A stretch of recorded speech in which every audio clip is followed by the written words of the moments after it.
welcome. There is CX and there is BX. CX is consumer or customer experience. BX is business experience. Now, what does that mean? I think there are two or three interesting things that have emerged or are emerging. One is when you think about CX, you say making people want things. When you say BX, you say making things people want. Now, that's a very fundamental distinction.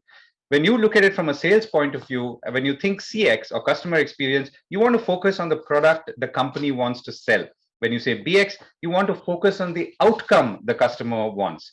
When you talk about product development, you say making products easy to use. When you say CX and when you say BX, making products that continually adapt to how customers use them. Now, there are many more such definitions, but the fundamental thing is businesses are changing and will change, as particularly in this new post-COVID-19 world, and the definition of which we must also spend a few moments on. So the new BX thinking is obviously something that is going to drive the way companies do business, and more importantly, will derive their success in current times and going forward, wherever you are in the world and whatever business you're in, even if it might be the most new gen digital business. Take the example of Netflix. Are you just an online streaming service provider, or are you in the business of home entertainment? So there are many more examples as you go into fintech, something that we all experience every day.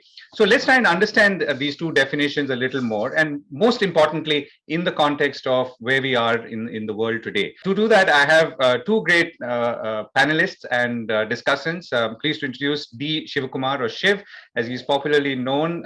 He is the current Group Executive President, Corporate Strategy at Aditya Birla Group. He was earlier Chairperson and Chief Executive Officer at PepsiCo Holdings. And he's also a well-known author with a recent book called The Right Choice, which delves deep into 10 frequently faced dilemmas in a person's career. And soon and shortly reach out to Shiv as well. I'm also joined by Piyush Singh, Senior Managing Director and Lead for Accenture's India business, in addition to being responsible for the company's growth and strategic relationships in Asia Pac, Africa, Middle East, and Latin America. Piyush has spent time in other industries as well before his current role as consultant, including in banking overseas. So thank you both for joining me. So let's get a sense, I've been doing a lot of interviews with epidemiologists, vaccinologists, immunologists, in my day job as someone who focuses on health, and trying to understand where we are. And it's difficult to, it's a moving target. It's difficult to say because clearly vaccination is working. At the same time, we are seeing vaccine hesitancy, including in Western countries. That means that economic recovery, the way we would like it, is still not a guaranteed factor. Even in India, at this point, as we speak, we've hit the 1 billion dose mark, which is very good. The economy is looking up very clearly. The markets are doing well. But on the other hand, not enough people have got the vaccine, and many are not even taking the vaccine. And there are unused doses lying, particularly in private hospitals in many states in India. So all this means is that the very definition of what the post-COVID-19 world would look like from a business or a consumer point of view is a little uncertain. So let's try and address that first, even as we get into what the CX versus BX argument is and how companies should be looking at in future. So Piyush, you obviously look at these things and are trying to navigate this very interesting moving crystal ball, if one can call it that. So tell us how you are seeing and how you perceive it as things stand today. It's highly dynamic, as you rightly said, moving, or as you put it. In the first part, which was a irreversible change in certain aspects of consumer behavior, that got established, very soon after the prolonged period of the pandemic. So that was part, the general shift towards consumption via digital mediums, and that is irreversible, has gotten established. Then came that, but now once you do that, comes the, as you rightly said, the whole idea of responding to that, because that's not just about getting a consumer a product on his doorstep via one channel or the other. It is about a drastic shift in the way they want to consume. But on top of that has come the entire supply side complexities. The disruption of the supply chain, the uncertainty of the regulatory environment. How will the regulators see monetary policy? Are they going to what? Are they with, will they take the current spikes in inflation as temporary or start to put some overcorrections in that sense? So from that perspective, there is a whole lot of supply, and then of course the physical supply chain disruption is there, which is then adding to another set of preferential changes on the customer side, right? And a totally different response from the supply side. So that is the other second part of the disruption that we are having to deal with. The third part, of course, is the employee side or your colleague side. I mean, that new ways of working is only just evolving, right? I always say we dealt with it so far, almost with the medium of stealth. We are all very resilient people who are all largely very committed to our work. And therefore we said, come hail, come storm, we will not let it come in the way. Right? But now we have to figure out what this new way of working is going to finally look like. How much of in-person versus virtual working we shall do, what kinds of meetings. So I think there's disruption, which is, triangulated across those three aspects. There's consumer, there's supply, there is people, in the workplace. And we still are discovering on all three aspects, highly fluid is the way to go. Highly responsive and agile will be the way to solve, is what I would say. Right. Okay. So let's pick up on that. Shiv, the triangulation, the disruption of consumer, of supply, of a business as a whole. How are you seeing this, and how have you been seeing the changes and the adaptability, particularly in the last 18 months or so? Yeah. So thank you very much to both of you, Govind as well as Piyush. Wonderful to be on this session. I look at the issue in two ways. First is the context, and I think we are seeing a very different context today. Maybe the kind of context we saw after World War II. I would actually go back, or maybe some parts after 1973, which was the oil crash. Okay, I would link it back to maybe those two data points. First is, let's look at the context. Number one, over the last 18 months, spend on services has dropped dramatically, physical services. Why? Because most things have not been open. Hotels have not been open, airlines have not been open, etc. Okay. So physical services, where they could give way to digital services, has happened. Next, consumers have spent money on physical products and digital services. Okay. So will that sustain, and what's the stickiness of that, is something that every business has to think about. Number one. Number two, every government across the world had stimulus packages. Now, this is where I go back to my first point. If you're not able to spend on services, which in most countries, in most top 10 economies is more than 50% of the GDP, then what did consumers end up doing? They ended up saving that money.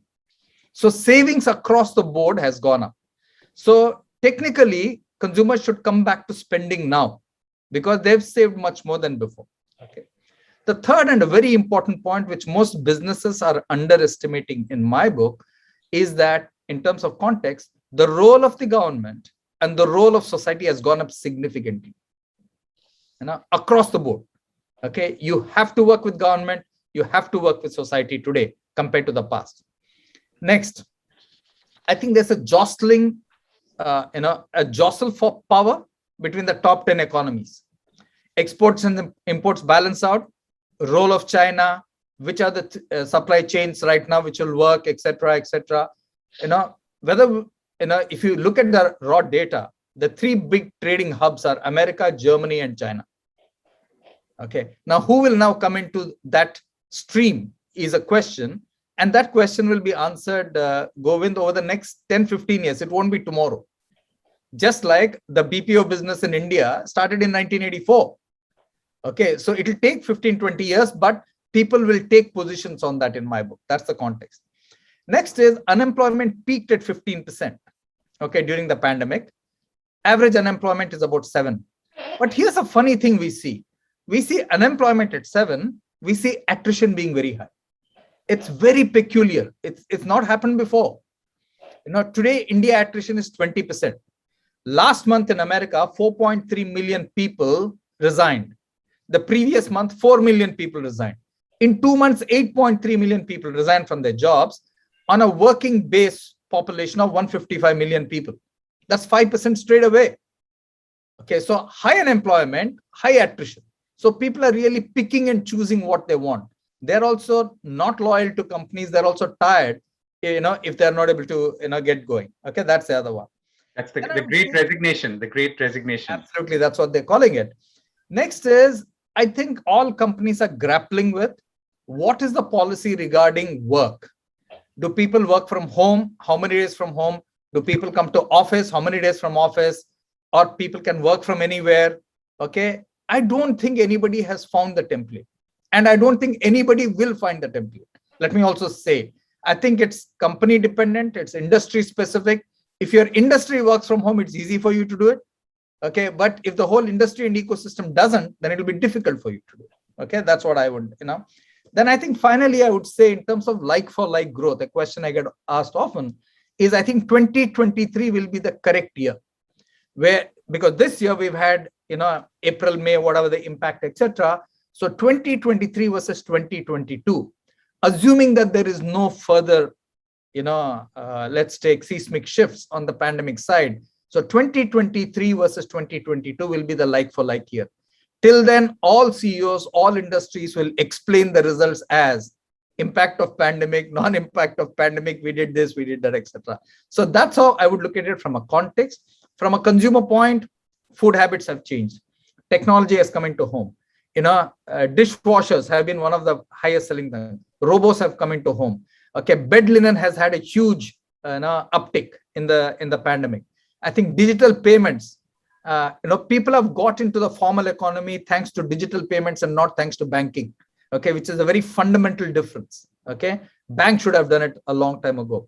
I think digital learning has become big. Reskilling has become a big force. Digital shopping has become a big force. So this is what I would say is critical. In all this, I think things which society is grappling with, sustainability, I think again has become front and center. So that's how I see the context in the consumer. Right, and you mentioned bed linen sales going up. So is that because people are spending more time at home, sleeping more? Yeah, see, because the thing is, it's a very good question. Thank you. When people are working from home, simple things like, a mug has become important. The mug I used to drink coffee when I'm on a call. Okay, the surrounding. Okay, many people are sitting on their bed with the pillow behind them, putting a small table and putting their laptop on and doing calls. So everything about the house has got spruced up. Right. Okay, Piyush, let's pick up on that. So I think, yeah, go ahead.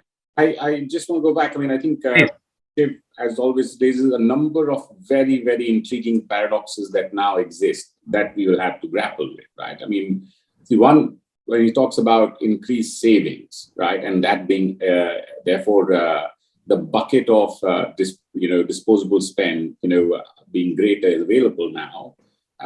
Now that's a very interesting one, because what that says is I go back to that and the policy paradox, right? Is that a spike of pent up demand, and therefore if that comes into the market, is that going to inflate the market, or do you start to plan supply on the basis of that new shift in the bucket?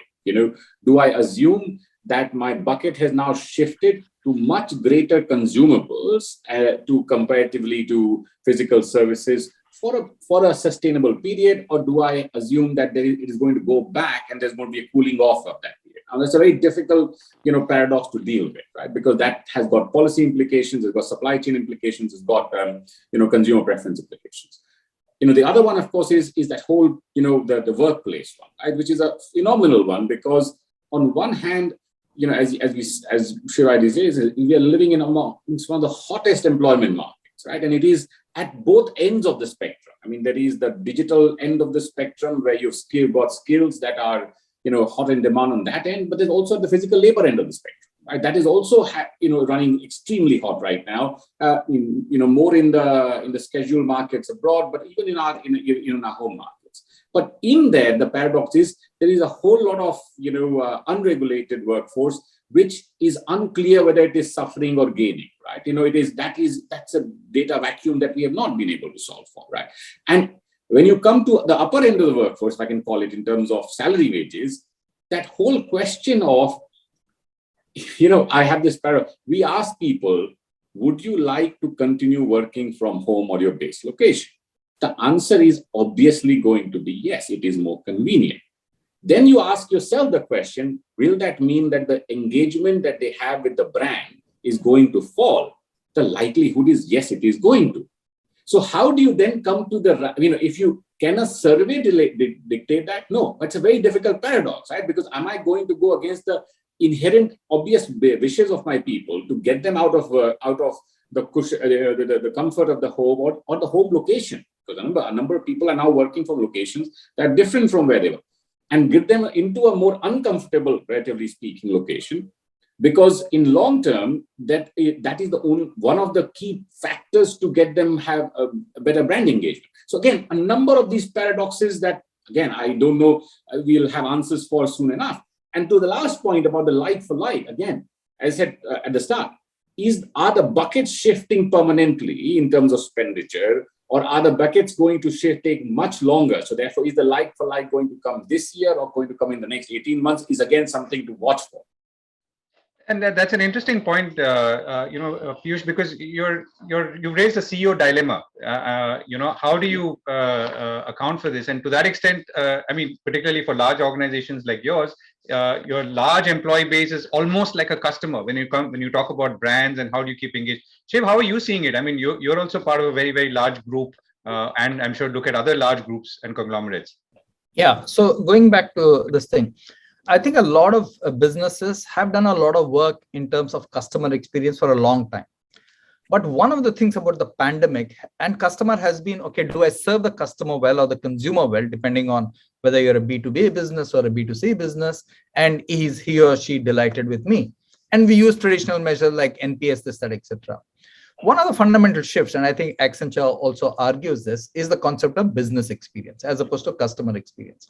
One of the things I've noticed, Govind and Piyush, in the pandemic is business experience has become much broader. So let me give you simple examples. Has the business paid its vendor ecosystem? A very simple question. Okay, if you have taken care of your ecosystem, if you've taken care of society, and how does taking care of society come? Have you vaccinated your employees? Have you made it easy for them to get vaccinated? Have you been considerate of them, etc.? So suddenly the back-end process from the time of manufacturing your product or service, the front end was the customer experience. The whole back-end process in terms of how do you deal with your own employees, with your ecosystem, and with society has become very important. So what I notice is that business experience overall of your ecosystem has become a huge value for trust. I remember going and talking to a few garment third-party manufacturers who manufacture for us. And one of them, a chap called Premanand in Bangalore, he told me, sir, if I present my bill to ABG on the 2nd of the month, the 3rd I'm paid on the day. He said, for me, in the pandemic, ABG was a bank. I could trust that the money would come in. So that's the kind of business experience I think people are talking about. And it's pivoted from just saying I will serve customers to I will serve a broader set of society, people who deal with me. Yeah, I couldn't agree more, right? And I think for businesses like ours, we are so people-based. It is going to exactly the point where you're making. It is going back to, is your business purposeful? Because see, what the pandemic did was it shook up people in terms of, if I can call it, two factors. One, just the social pain that they experienced, and don't forget, large parts of our workforce went through a period of isolation, either solitary isolation or family isolation, making them reflect on what is the purpose of their being. Our workforce like ours, particularly, obviously I'm very proud of it. So I would say it's a highly talented workforce. So therefore, re-establishing and reinforcing the view of what is the purpose of our being, and that is meaningful for them to turn up in a commercial relationship that is yet purposeful. That has become extremely important to go forward. If you don't do that, most people are in that mode of questioning that. And if you don't establish yourself to that purpose, you will lose the order in which you feature in their list of relationships. Shiv, an Accenture study itself says that 8 in 10 consumers say purpose is at least as important to them as consumer experience. More than half of Gen Y, Gen Z consumers, compared to 37% of other consumers, say they've shifted a portion of their spend away from their current provider because it disappointed them, either because of their words or their actions on a social issue. So some of this may have been, as Piyush says, accentuated or accelerated by COVID. Obviously, a lot of it was already on the back burner or simmering below. How are you seeing this new purpose-driven thing? And this is a fascinating convergence of employees and customers and the way they look at their own organization and the way they act as consumers. Yeah, I think purpose is a big word. I would look at it as, is the organization doing what's right for society, as a simple definition? Because everybody has lots of high-flown words of purpose. Say, I don't go to an outlet to say, you know what, I will buy Adidas because they have a good purpose, okay? Or I'll buy, some brand because they have a purpose. I don't think consumer processes it like that. The consumer, so for example, if you're selling a fundamentally bad product, no purpose can save you. Okay. Having said that, let me explain where purpose has become very important. Let's take sustainability. I was in our Gwalior plant, textiles plant, last week on Friday. So I was doing this roundtable with young managers, people who are below the age of 30.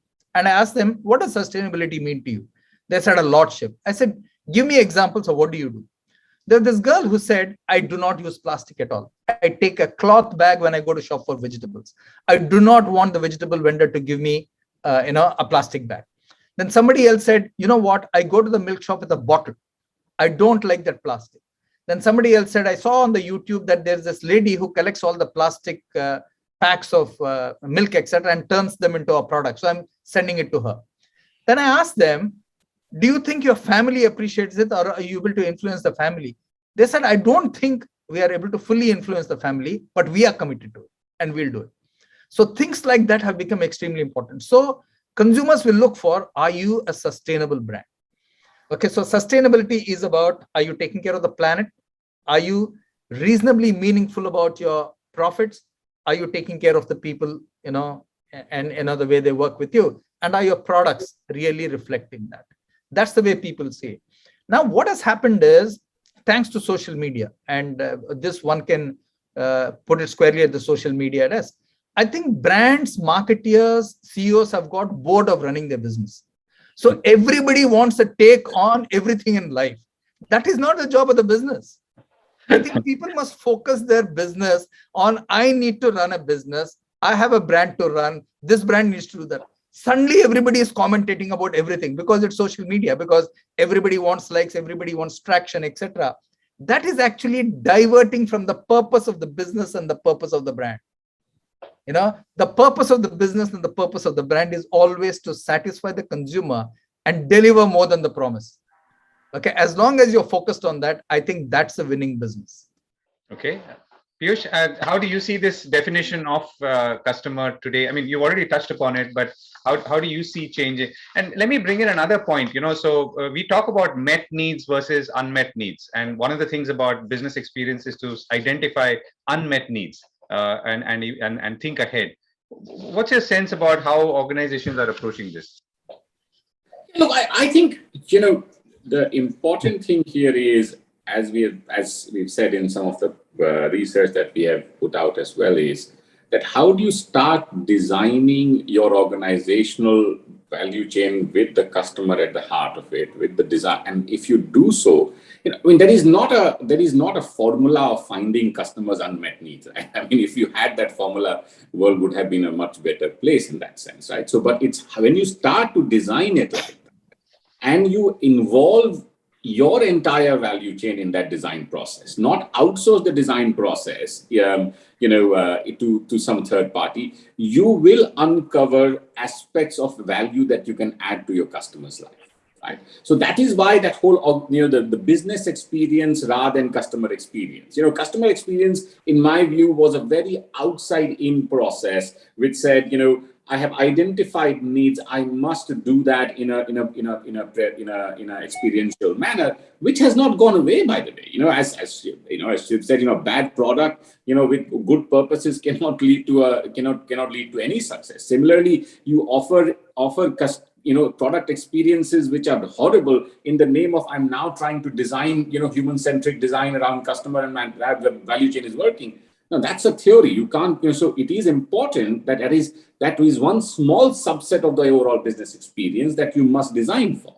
So I do think, we got to look at it from the perspective of designing for a consumer, and his 360 lifestyle, rather than designing for a single product. If you do that, then you end up with a very narrow mindset and potentially leave out, as you said, undiscovered needs or needs that existed that you are not catering to.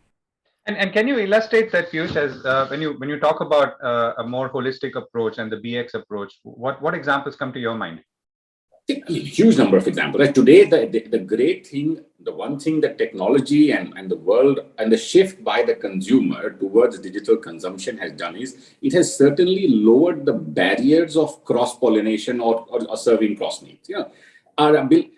Go back to the example that Shiv used, right? When you today have digital payment data that you get from a consumer whom you have never serviced, the moment you have data of that consumer, you can start to then discover that consumer's needs and preferences in a way that never existed, both in terms of his ability, of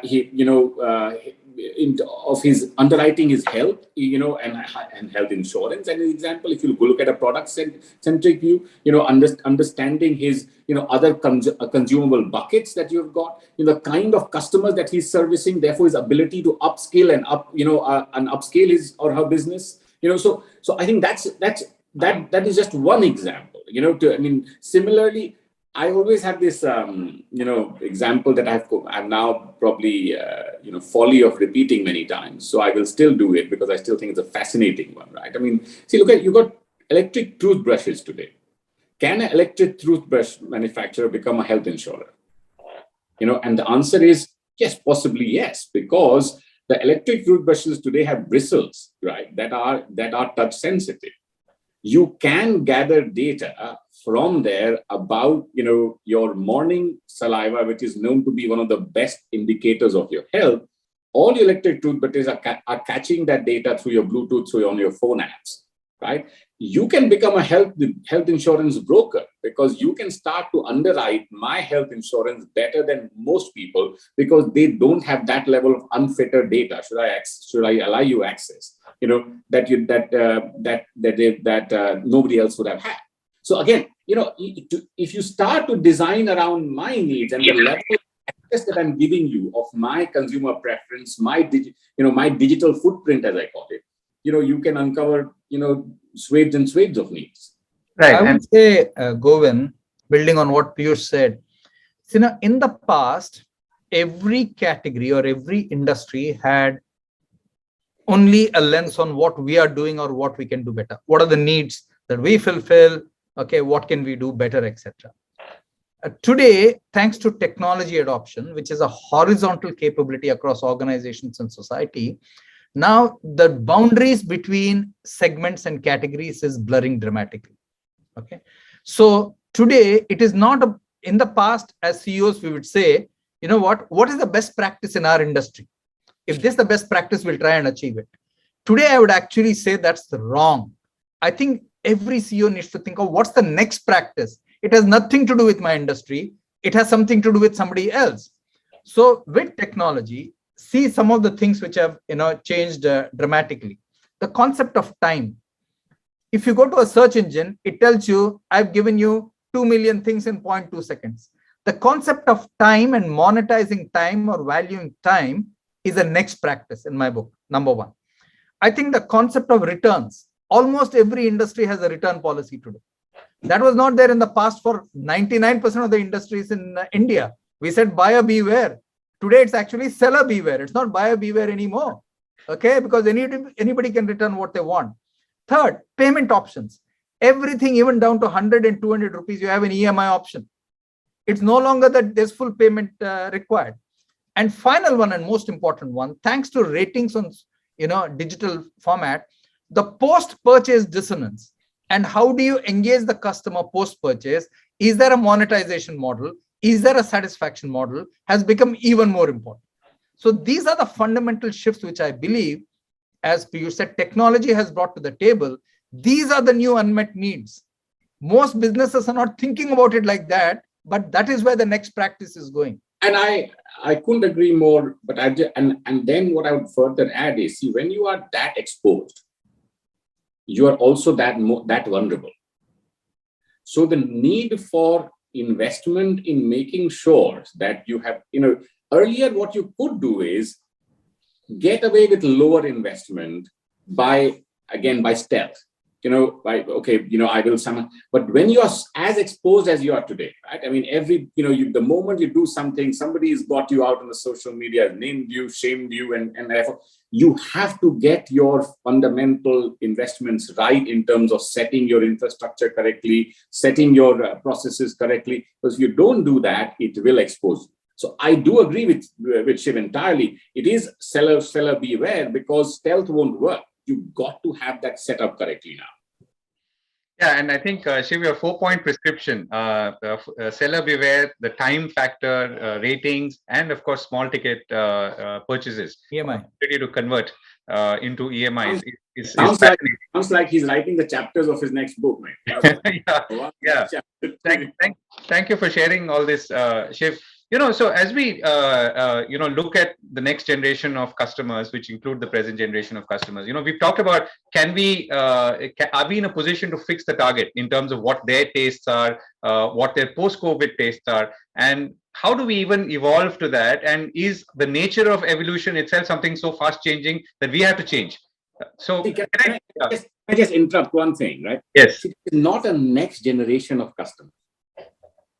Can I see, because the shift in consumer preferences is not broken by demographic of age anymore.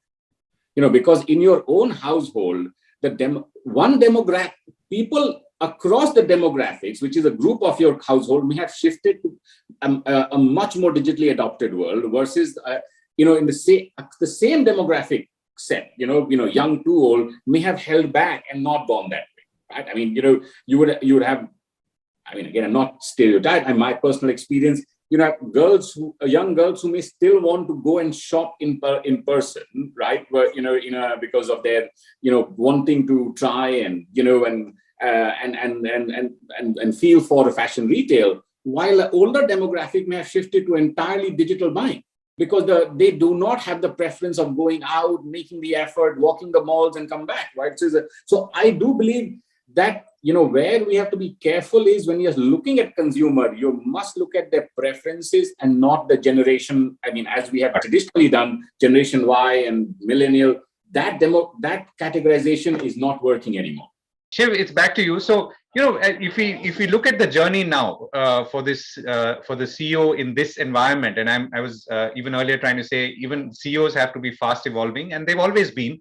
But this is a slightly different nature of evolution, and it's a slightly different grade. So where do we kind of bring all this together? And when we talk about aligning our business, looking at a more integrated approach as a company, not just your front end sales or product or marketing, but even your HR or your personnel thinking in an aligned way. How do we all bring this together as we look ahead, particularly in this new BX way? Yeah. So the first thing I would say is we have a hell of a lot of CEOs in the country, right? Okay, not one or two. India has the maximum number of listed companies, 5,000 plus. So let's take there are 5,000 CEOs. So let's start with that number. Today, I personally believe, my view, okay, and looking around, talking, etc., less than 1% of CEOs actively travel to meet customers. That's a serious problem in my view.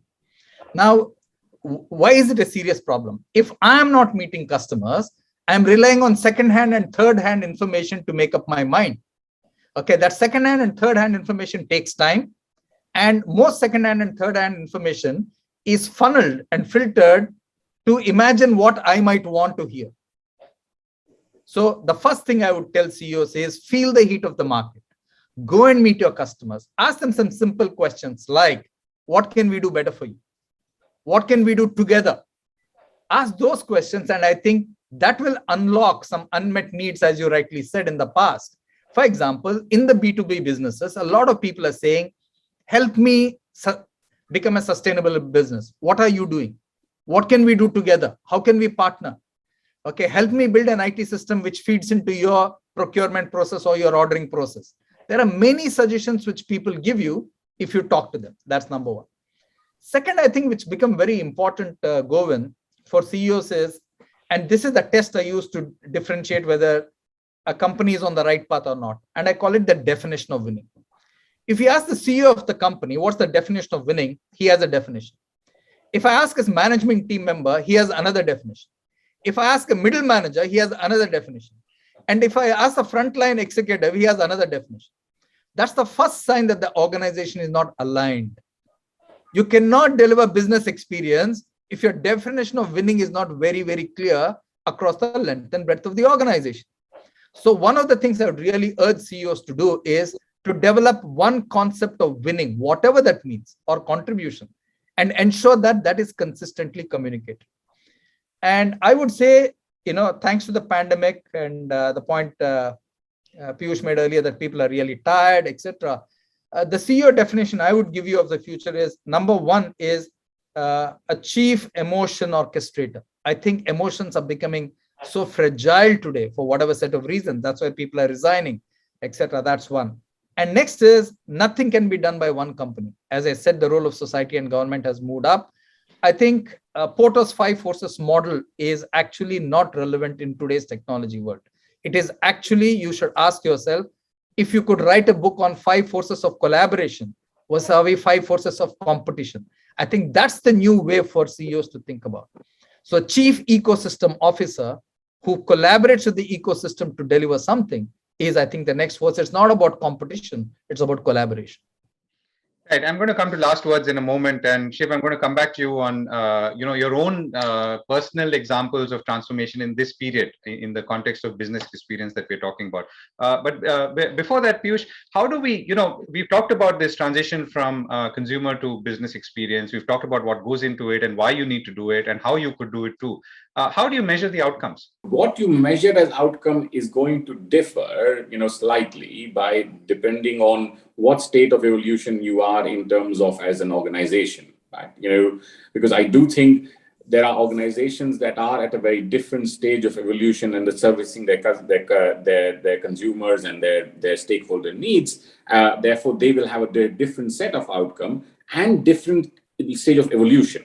For some, it will be, there are no questions asked organizations, who are in a particular industry where they are being seen as slightly behind the curve in terms of, responding to the disruption, right? So for them, it will be, can you come back and start to, be seen by your consumer, by your ecosystem, as Shiv has actually pointed out, to be, now responding to that disruption, right? So these are organizations, established organizations. On the other hand, there are organizations that are, that are new startup, who are seen as disruptors. For them, it is about, can you be seen as sustainably being able to do so, right? So I do think, depending on the stage at which you are as an evolution of organization, your outcomes will have to be different and measurable. The other point also, right, and on outcomes, as Shiv said, I think I agree with his point that the definition of success has to be known and common across the organization, but how I contribute to that definition has to be explained and known to an individual, right? Because while your definition, what happens at times is you define a common definition, or put forward a common definition, but if I can't articulate how am I contributing to that success, I get disengaged from that. And I do think that I agree with Shiv that if a CEO's engagement with his customer as well as with his broad employee base is not strong enough that he or she can translate that definition as to an individual level, right, then they will fail to gather that, right? So I think that's another part that I would put forward. The last time we spoke, Piyush, you talked about resilience and how resilience in itself was such a powerful driving force that sustained companies through this difficult period. But that could not, you also said that that could not be a strategy going forward. What's your sense today, as maybe we are speaking now a year after you last touched on this theme? Look, I said, I mean, it remains so fluid, right? So I do think there is still two buckets of people emerging. One who are starting to pronounce that, the newfound has been found, right? And somehow there are new way, I mean, like, for example, people have decided to put hard definitions around hybrid working. I mean, you cannot have that, right? So I do think right now, respond fast, test fast, fail fast, not just succeed fast. That's why I put fail fast, right? That has to be the way to go. But again, go back, you cannot do all of that unless and until you are investing quite hard on underlying piping and infrastructure. And I'm using the word piping and infrastructure because a number of times people think that is all about technology. No, that is business model change. That is, the way you engage with your people, the way you engage with your customers. All of that has to, start to change. Otherwise, this level of agility we've never had in our society. Forget, corporate world. So if we are going to respond to this level of agility, that level of fundamental change in the underlying piping of an organization will have to come about. Last, I must say, Shiv, to respond to your point, one thing that we have done, in the last 12 months is we introduced into the induction curriculum of all our consultants a must spend time on the road of the sector that they're going to be working on, and because we realize that we are losing that possibility, that touch as well. So we have done that, and we are now doing that and to that extent, for example, we had one of our teams spend time in the mines of coal India, because mining is also a sector that we are working in, during the pandemic, because as part of the election, we wanted them to understand and look, that is coming, quite good right now with all the, the coal shortages. Coal, yeah. Now, that's not that they're digging coal right now to have the coal challenge, but some of the thoughts and ideas that they're implementing in Coal India is going to be quite meaningful in the times to come. Very interesting. Thank you, Piyush, for that. Shiv, last word. I would say 3 lessons. The first lesson is that strategy is a continuous exercise. It's not a one-off exercise. Yeah. It's not that you put it in a binder and then you forget it, which has been the past. I think it's a continuous exercise. Strategy leads to tactics, tactics feed to strategy. So it's a complete loop again and again, number one. In terms of business operations, 2 things I think very critical for transformation. Use less capital. I think every business has cut on working capital in the last 18 months. People who are in a made-to-order business are now doing made-to-order. They're not stocking and selling, which is good news. The second is digitizing all the processes. How many processes are digitized? What percentage of the process is digitized? I think is another important thing on the transformation. The last point I'll make about is people. I think people have gone through a lot. Personally, every 6 months now, I talk to the families of the people, each family separately, okay, 20 minutes. And it's amazing to listen to the parents of young managers. It's amazing to listen to the teenage children of older managers, their expectations and what they want, and clarifying the questions. One important lesson I learned is that people have gratitude to companies who stood by them. So a lot of people are asking a very simple question. What is the company loyalty as opposed to employee loyalty? We are all discussing employee loyalty before. So people are actually comparing notes with their colleagues and counterparts, etc., and saying, has the company been loyal to you? And that's become a very important measure in terms of whether the salary was secure, the job was secure, the emotions were secure, etc. So company loyalty has become an important factor in the last few months of transformation. These are my learnings. Shiv and Piyush, that was a fascinating conversation. Thank you so much. I think Shiv also for sharing so many insights, which I'm sure anyone who watches this will immediately put into practice, and hopefully you will also, or we will also see them play out in coming months and years. And hopefully we can return to some level of post-COVID normal very soon. On that note, thank you both for joining me, and hope to see you again.